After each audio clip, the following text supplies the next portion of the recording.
wind dragged its cold fingers across the dry land, whispering through the mesquite trees like it carried the secrets of the dead. Dust rose in lazy spirals, settling on the sun-bleached bones of the frontier.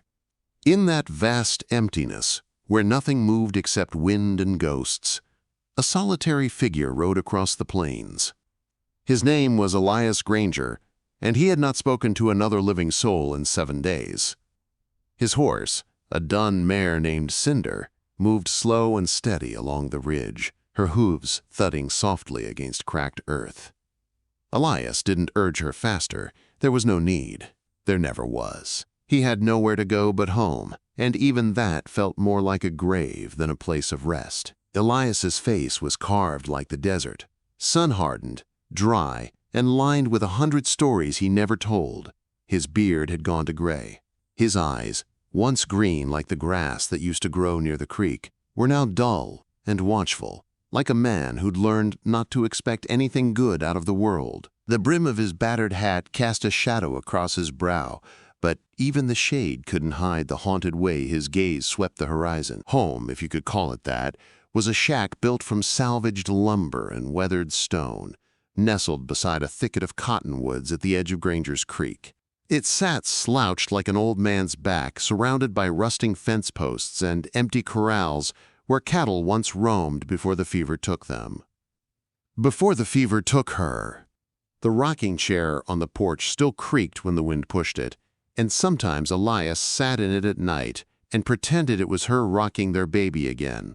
He would close his eyes and listen to the wind, the creaking wood, and the far-off cries of coyotes, and for a brief moment he'd imagine they were still there. His wife Clara and their baby girl who never had the chance to cry. It had been 4 winters since the fever came, 4 years since Elias buried his wife beneath the big oak tree that still stood behind the barn, its branches reaching up to the sky like a preacher's hands. He carved her name into the bark with a shaking knife. No headstone, no ceremony. Just tears he didn't let fall until after the earth was packed and the sun went down. Since then, Elias talked to no one. Not really. He went into Dry Hollow twice a month for supplies. The townsfolk knew him, respected him once, feared him now. A man who kept to himself was always a cause for whispers.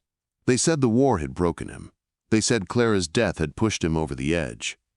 They said he talked to the ghosts. They weren't wrong.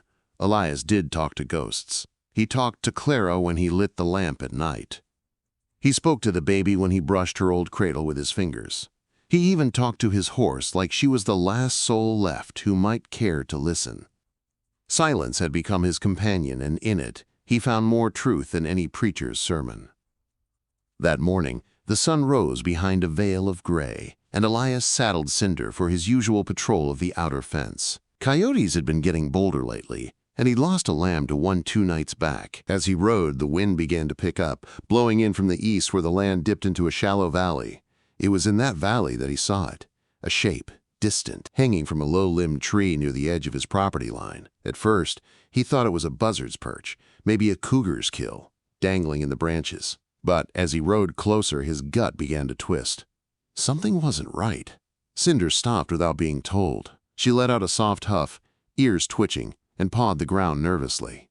Elias slid off the saddle, rifle slung across his shoulder, and began walking the rest of the way on foot.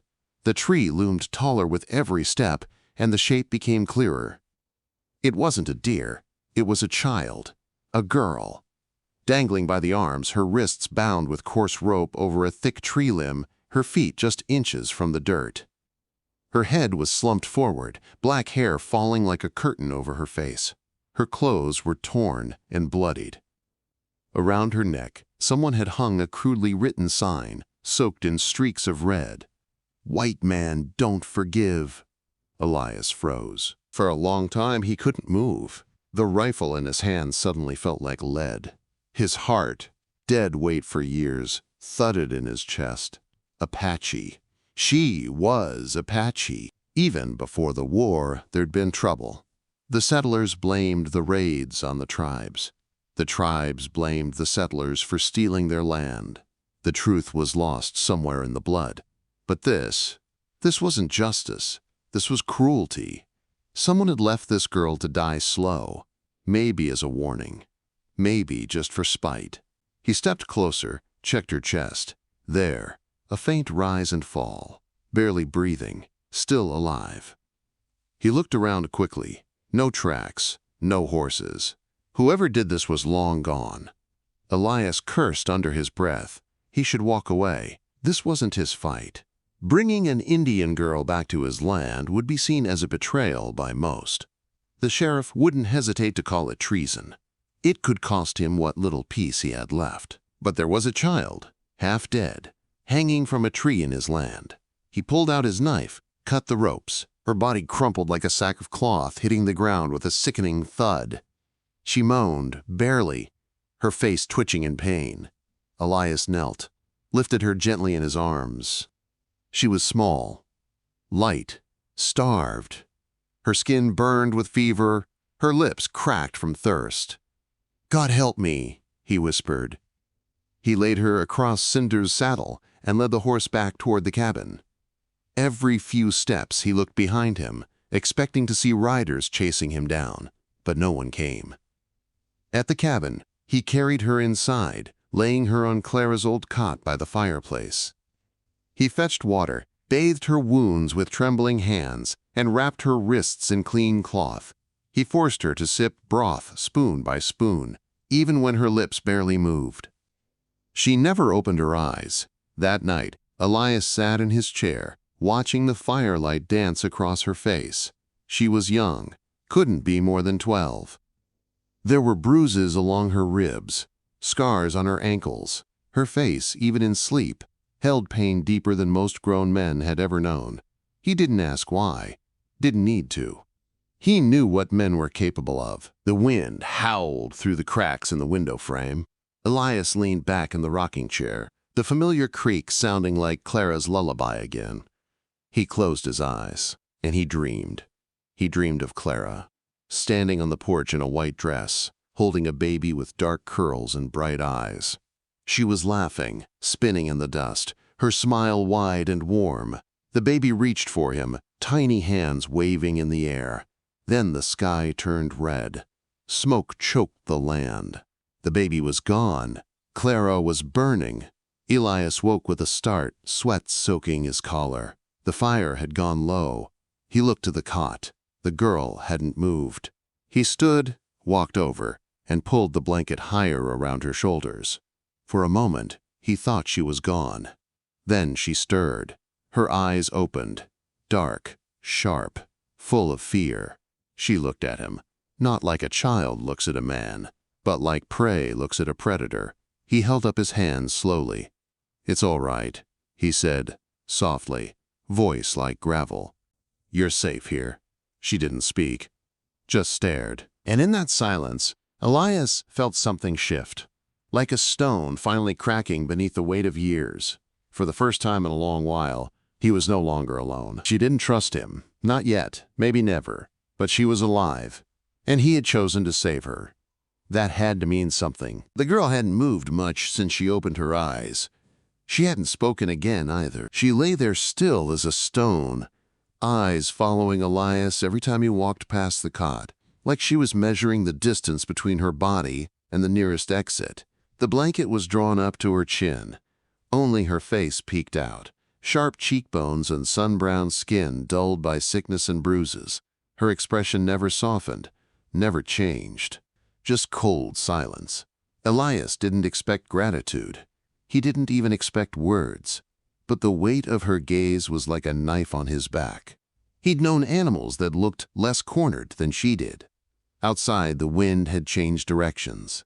The sky turned overcast, a gray belly sagging low with the threat of rain.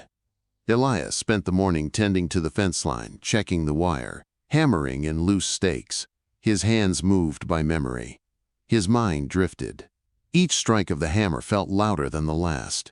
Each breath reminded him that someone was inside that cabin. A stranger, a child, a target. By noon, he'd finished the perimeter and cut a few more logs for the fire.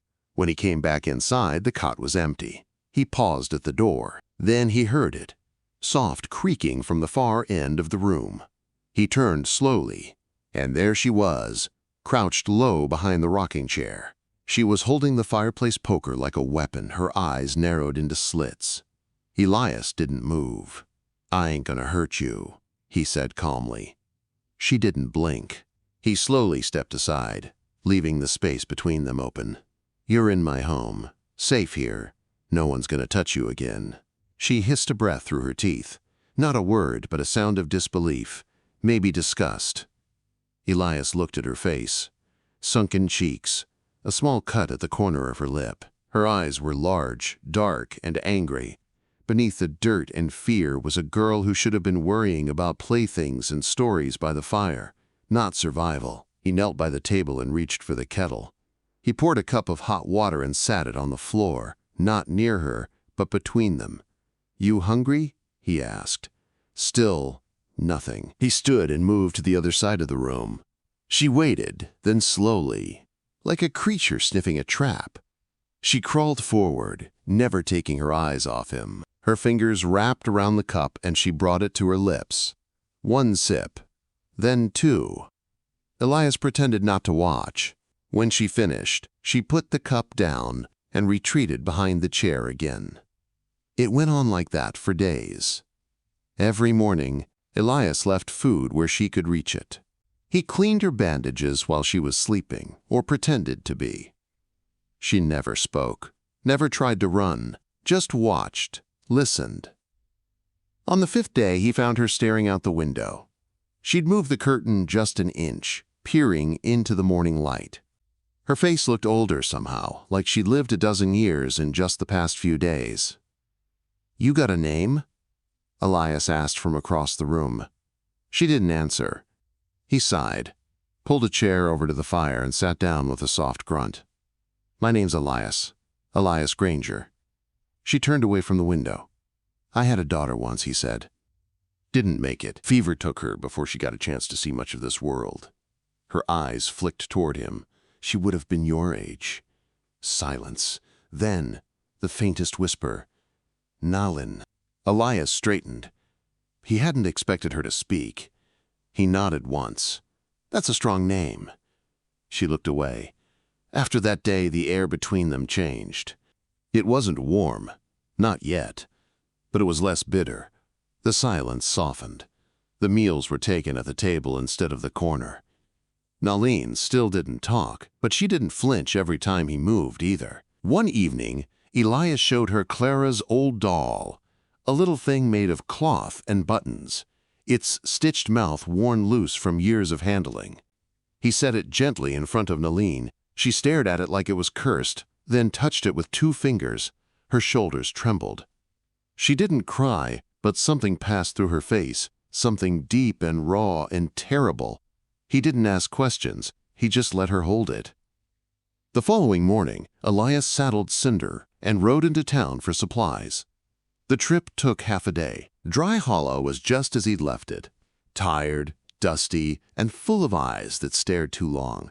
At the general store, he gathered beans, flour, medicine. He kept his head down, answered no one, spoke only to the clerk. But people noticed. They always did. "Elias," the clerk said cautiously as he packed the bags. "Folks been talking. You all right out there on the edge?" Elias's jaw tensed. "I'm fine." The clerk hesitated, then nodded. "All right. Just, if there's trouble, you let us know." Elias left without another word. On the ride home, he felt it, a chill in his bones. Not from the wind, but from the sense that something had shifted in town. He'd been silent too long. Now they were listening again. Back at the cabin, he found Nalin sitting on the porch step, holding the doll in her lap. She looked up as he approached, but didn't move. "I brought medicine," he said. "Help your fever." She didn't reply, but she didn't run either. He took that as a sign of progress. That night, he heard her murmur in her sleep, words in a language she didn't understand. Apache. Her voice was soft, trembling, like she was calling out to someone. Maybe her mother. Maybe the spirits.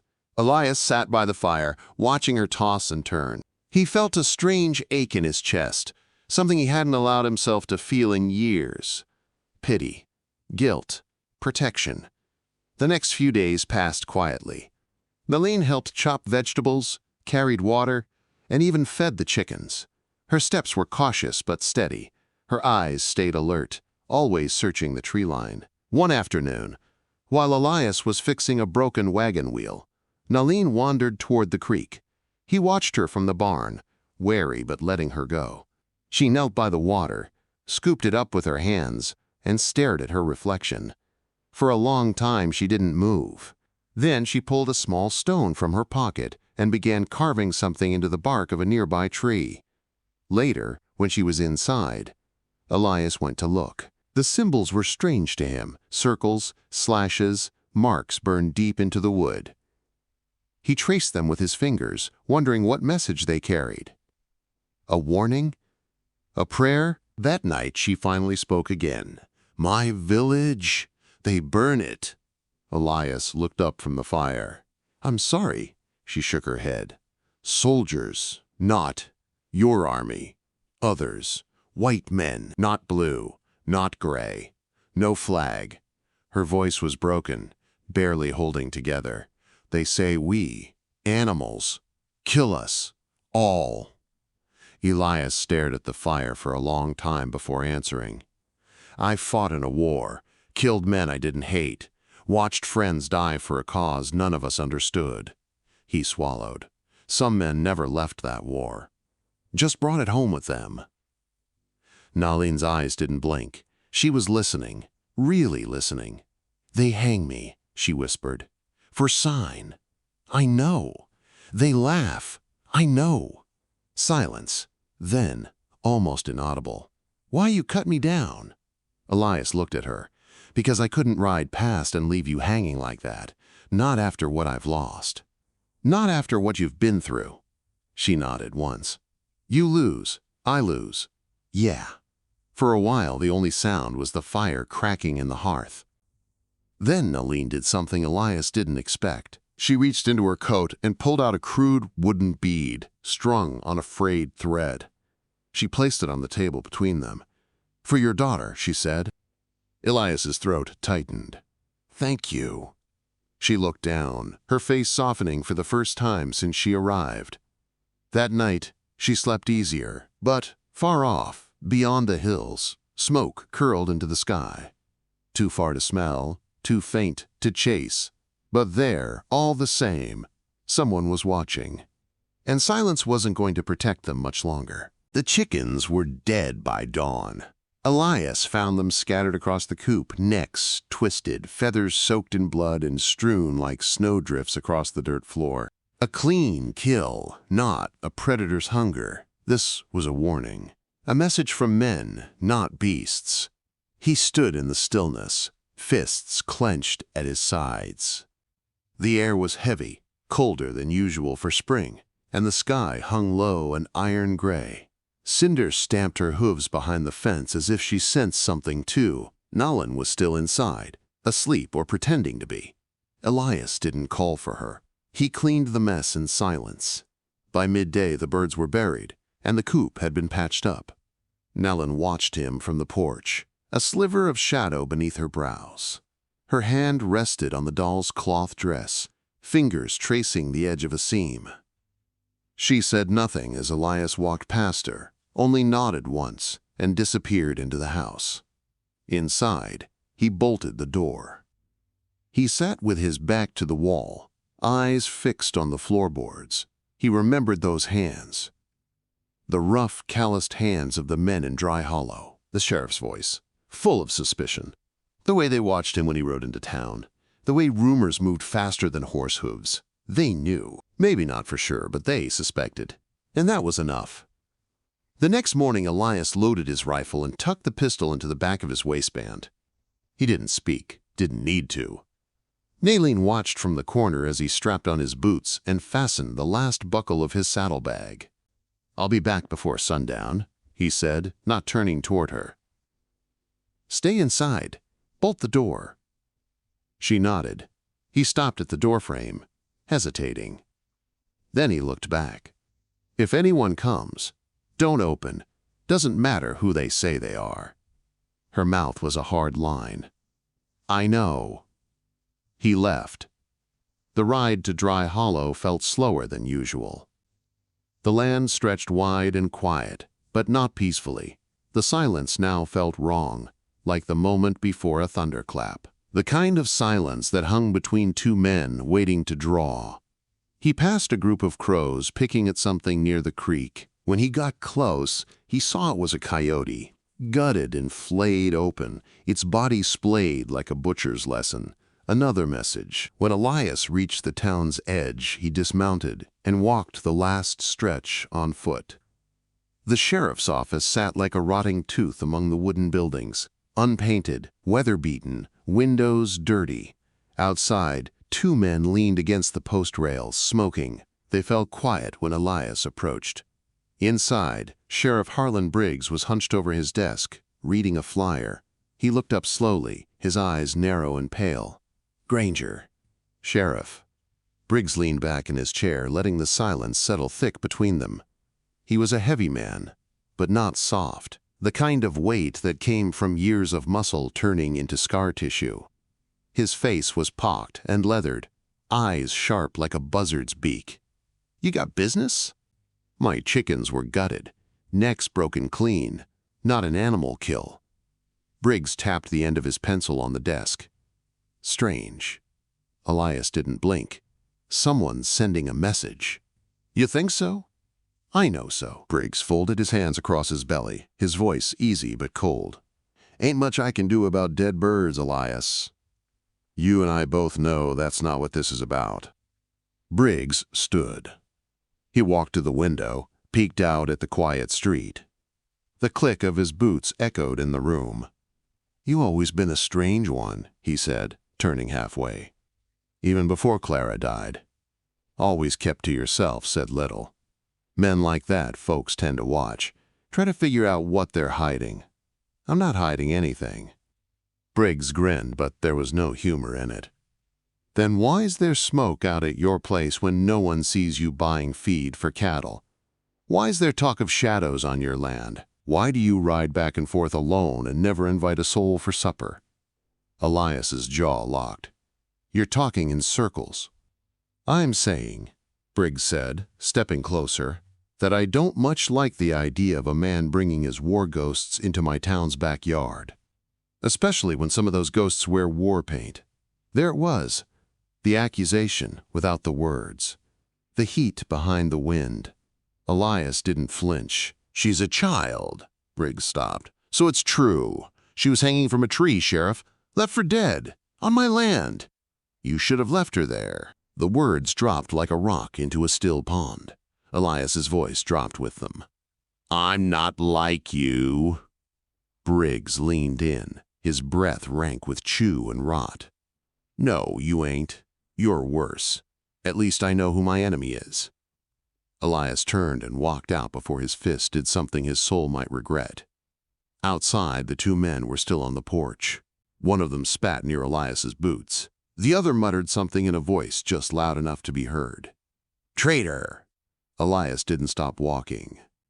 He rode back hard, the sky already folding into darker shades by the time he crested the hill near his property.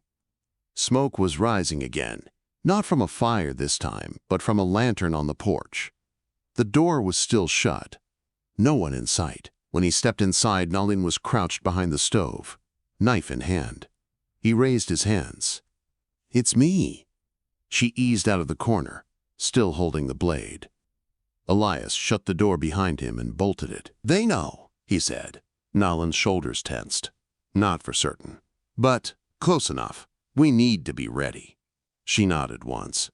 They spent the next 3 days preparing. Elias moved supplies into the cellar. He reinforced the door with a second bar. He showed Nalin how to shoot, slow, methodical lessons with his old Colt, firing into stumps and cans behind the barn. She picked it up fast, quicker than any boy he'd seen. She didn't speak much, but when she did, it was clear. Precise. "Why do they hate me?" He looked up from the rifle he was cleaning. "They don't hate you.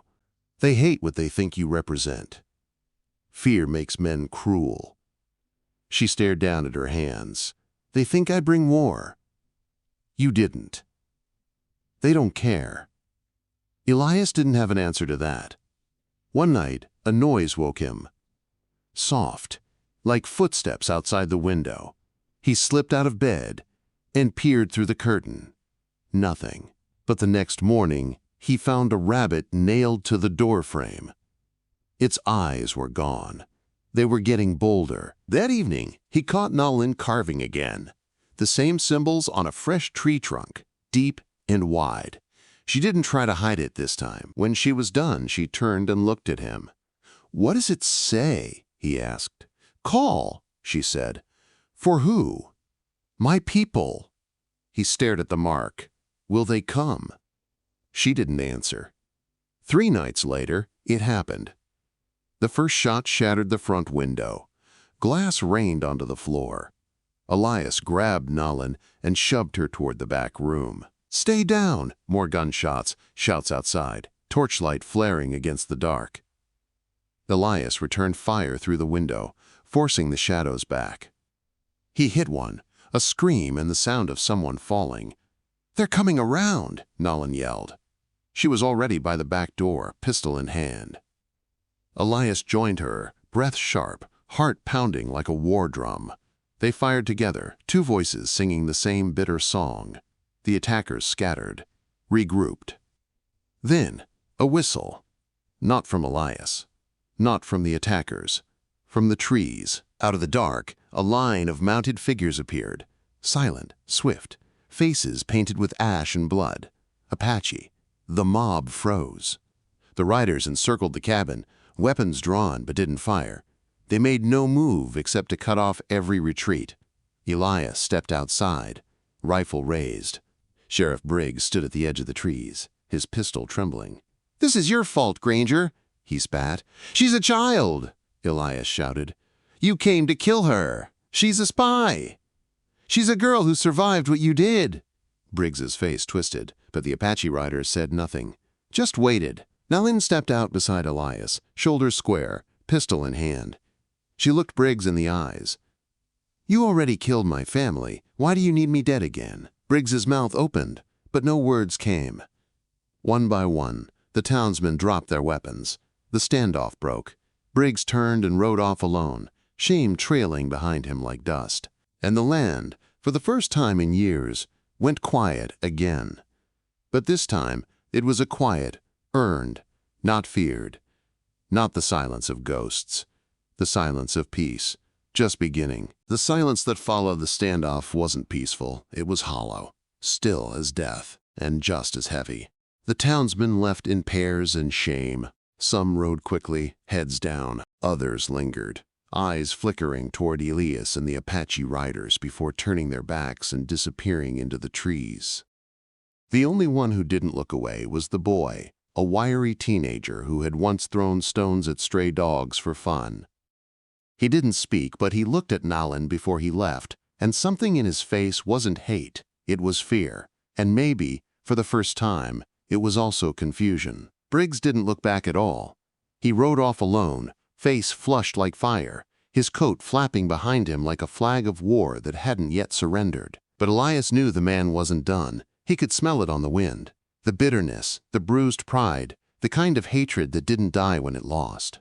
It only went underground, where it festered. The Apache didn't speak when it ended. Not at first. Their horses stood like shadows on the edge of Elias's land, eyes gleaming in the fading torchlight. One of them, a tall, broad-shouldered man with long, silver-streaked hair, dismounted and approached. Nalin stepped forward. She said something in her language, low and steady. The man listened, nodded. When he looked at Elias, it was with eyes that had measured pain longer than most white men had been alive. "You are Granger," the man said in English. His voice was deep, calm, slow, like running water over rock. Elias nodded once. "I am. You saved the girl, my brother's child. I couldn't leave her." The man studied him. Few would have done the same. Most would have buried her under dust and said nothing. "I'm not most. No, you are not." There was another pause. Then the man placed his hand gently on Nalin's head. "She lives now because you made a choice. That choice will not be forgotten." Elias felt something shift inside his chest. Not pride, not comfort, just something soft and long buried. I didn't do it for thanks. I know. The Apache leader mounted again, said a few words to the others. They turned without another word and disappeared into the trees like mist. Nalin watched them go. When the last hoofbeat faded, she stood for a while, silent and unmoving. They won't come back? Elias asked. Not unless I call. You told them not to hurt anyone. She nodded. No more killing. He breathed out slowly. The night had teeth, but it hadn't bitten. Not this time. Back inside the cabin, everything was broken. The front window had been shattered by bullets. The door hung crooked from its hinges, one board splintered where an axe had struck. A blood trail, thin but unmistakable, streaked from the wall to the floor. Someone had been hit, maybe one of the townsmen who'd attacked and fled bleeding. The fire had died. The lantern's wick was low. Nalin moved through the mess with slow, practiced steps, gathering shards of glass, picking up the kettle, setting the chairs back upright. She said nothing, just worked. Elias sat on the floor for a long while, pressing his hand to his side. When she turned toward him, her face changed. You're hurt. It's nothing. She stepped closer, knelt beside him. Her hands were gentle but certain, pressing into his shirt, finding the warmth of blood just below the ribs. A graze. Not deep, but angry. He winced when she cleaned it, biting down on a strip of cloth he tore from his sleeve. You should rest, she said. You learn that fast, she smiled. Small, crooked, like the edge of a cloud letting in light. You talk a lot when you teach. He chuckled, then coughed. I don't talk much at all. You talk to the ghosts. He looked at her. She was serious. I used to think I was one, he admitted. Maybe still am. You're not. Ghosts don't bleed. He lay back, eyes on the ceiling, the edges of his vision blurring. That night, he slept hard, deeper than he had in years. And in his dreams, Clara wasn't crying. She was standing under the big oak tree, smiling, holding their daughter's hand. But when Elias reached for them, someone else was standing between them now. A dark-haired girl with eyes like coal, watching him. Then, all three turned and walked together into the trees, not vanishing, just walking. He woke with tears on his face. Nalin had made stew from the last of the potatoes and dried meat. It was barely a mouthful each, but it was warm. And when they ate it together, the silence between them wasn't empty. It was calm. The days after the attack blurred together. Elias worked like a man possessed.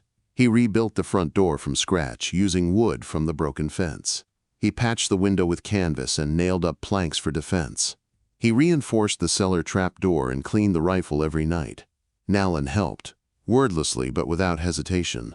She moved like a shadow, graceful and tireless. Sometimes she would slip away for hours, coming back with herbs, small game, even clean water from the far stream. He never asked where she went. She always came back. They said little, but spoke much. Then, one morning, Elias rode to town. He didn't want to. Every bone in his body told him to stay. But they were out of flour, and the bullets were low.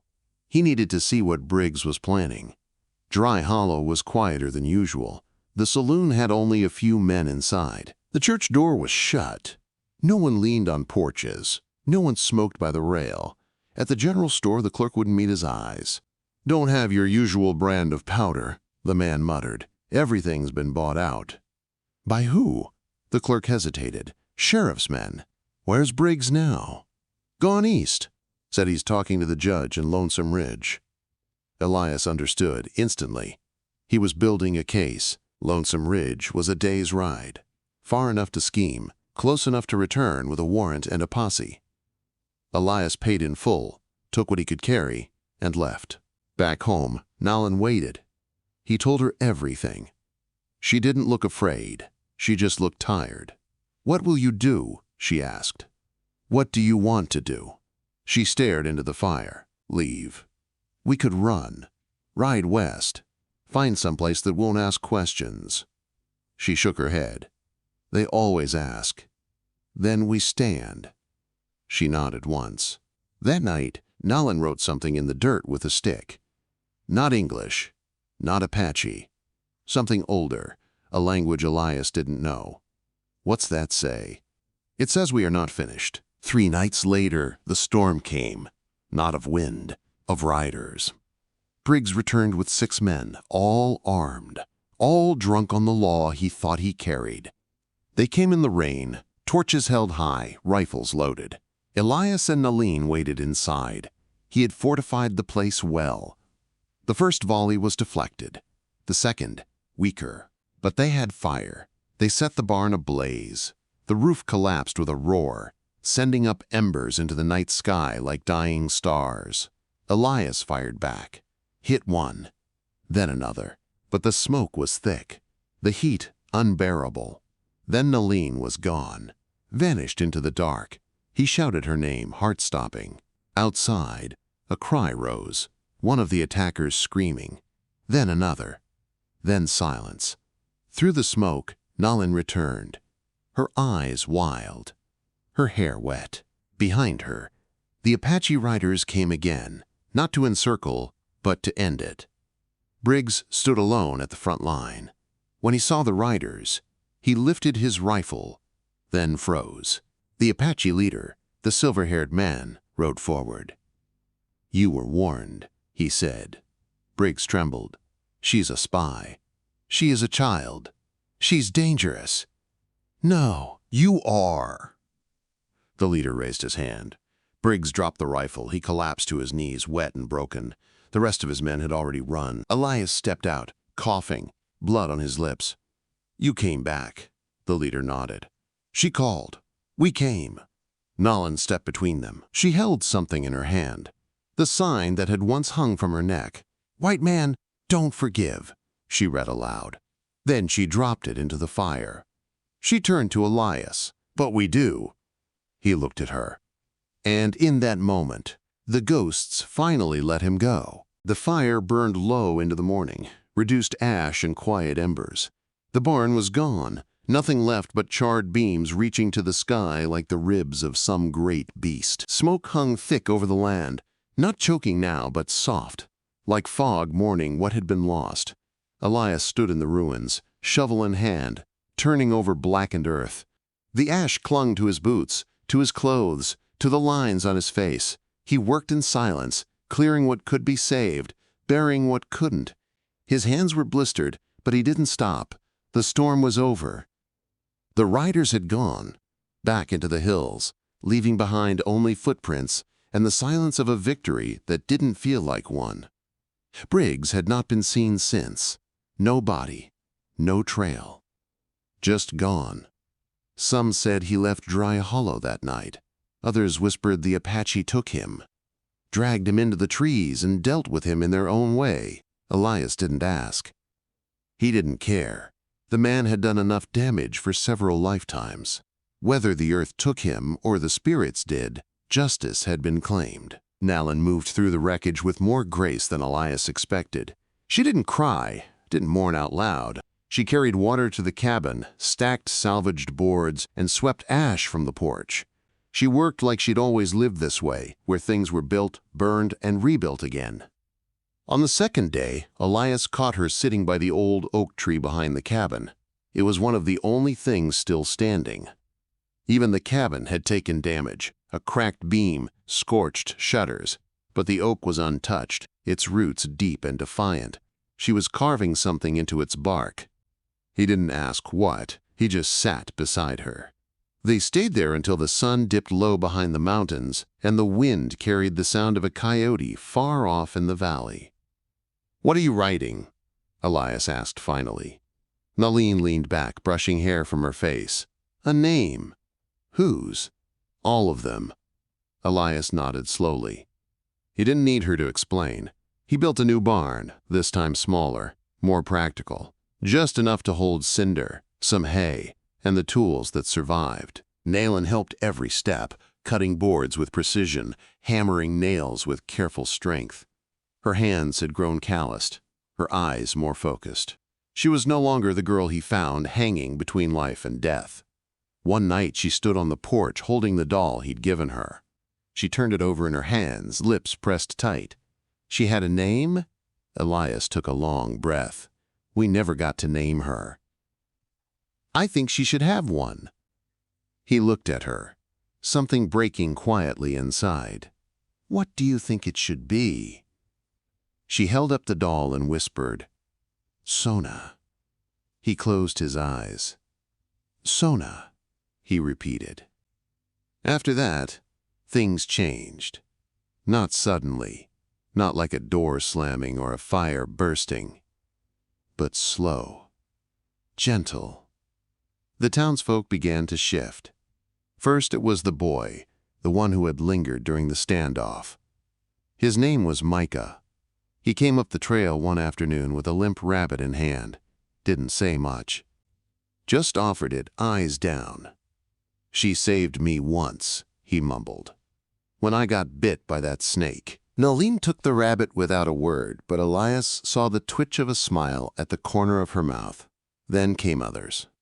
A woman with dried herbs, a man with nails and spare boards, a wagon with flour sacks and coffee. No one stayed long, no one lingered, but they came. They remembered, they saw, and slowly Dry Hollow began to thaw. By spring, the cabin had a new coat of whitewash. The windows were whole. The porch rails were sturdy. Children's voices began to echo off the hills. First one, then two, then a cluster of four, all orphans, half white, half native, forgotten by both worlds. Elias and Nalin took them in. They built bunk cots in the barn, added a stone stove in the corner of the cabin.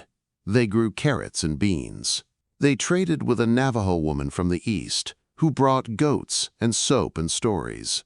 They taught the children both languages, Apache and English, side by side, without shame or separation. Nalin was the teacher. Elias was the builder. One morning, a girl no older than 6 stood beside Nalin in the yard, clutching a tiny wooden carving in her hand. "What is this place?" she asked. Nalin looked out at the hills, at the rebuilt fences and the smoke curling softly from the chimney. "It's home," she said. "And what do we call it?" She turned to Elias, who was watching from the porch. "What do you think?" she asked him. He thought a long time, then said, "You name it." So Nalin carved a sign.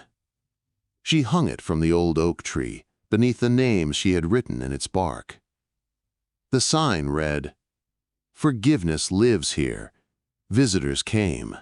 Not many. Not often. But some. A preacher who offered no sermons, only quiet prayer and help with firewood. A former soldier with scars and eyes as hollow as Elias's once were, who left behind a saddlebag full of tools and stayed 2 days in silence before riding off again. They never stayed long, but they all left something behind. A seed, a lesson, a word. By the end of the year, the ranch had become something more than land. It was a promise to heal, to protect, to remember. One evening, Nalin found Elias at the edge of the ridge, staring out over the valley where he had first seen her. The tree where she'd hung was still there, though the rope was gone. She had burned it herself the summer before. "Do you ever think of leaving?" she asked him. He shook his head. "This is where I stopped running. You stopped a long time ago." "I didn't know it then." She stepped beside him, arms folded. "I used to think I had no family, that my name was cursed." He looked at her. "And now?" "I think I was given a new name." Elias smiled, faint but real. "I think we both were." That night, the children gathered by the fire. One of them asked about the sign again, why it said what it did, why forgiveness mattered. Nalin told them a story about a girl who was left for dead, about a man who chose to lift her instead of walk away, about fire and blood and the kind of pain that doesn't go away, only softens when you give it to someone else to carry with you. She didn't speak with sadness. She spoke with strength, and the children listened, As the fire cracked, Elias watched the flames dance in her eyes, and he thought of Clara. He thought of the life they'd almost had, and he realized, in a strange way, they'd made it here. All of them. In the quiet that followed the story, Nalin began to hum a song. It wasn't one Elias knew. It was soft, ancient, rooted in something older than the language he spoke. The children joined in, some off-key, some too quiet to hear. But the sound swelled. That night, Elias didn't talk to ghosts. He just listened. The land had changed. Not in the way maps showed, not in borders or names, but in the soil, in the memory of it, in the way the wind didn't scream anymore, but whispered gently, as if saying thank you. And for the first time in a lifetime, Elias Granger believed he'd lived for a reason. Because in the valley where pain once reigned, a girl who was once nearly silenced forever now raised her voice to teach others how to live. And in that place, far from lawmen, far from war, far from the old names and the burning signs, forgiveness truly lived.